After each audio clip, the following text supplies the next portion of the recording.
A late-stage study of Johnson & Johnson's COVID-19 vaccine candidate has been paused while the company investigates whether a study participant's unexplained illness, oh my God, is related to the shot.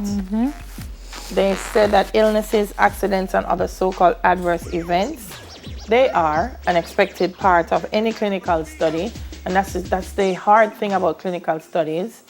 And I always think so highly of the people who volunteer themselves. What? Trust because me. you never know what's going to come out of it. And they're volunteering themselves to ensure that we are going to be okay.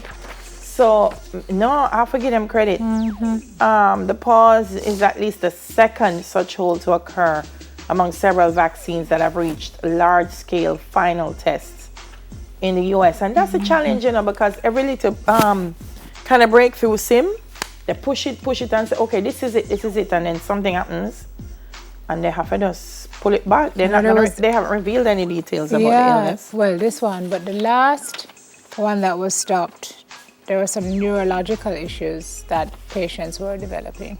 Have mercy. So they had to pause on that one. So yeah, and they said there's a final stage testing. I think this is the one you're referring to, of a vaccine made by AstraZeneca and Oxford University.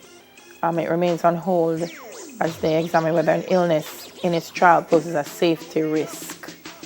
The trial was stopped. This is the one when a woman developed severe neurological symptoms consistent with transverse myelitis, a rare inflammation of the spinal cord. The company's testing has restarted elsewhere. it's a risk. It's a risk, but as you say, it's a risk most people weigh and tolerate because of the good it will do down the road.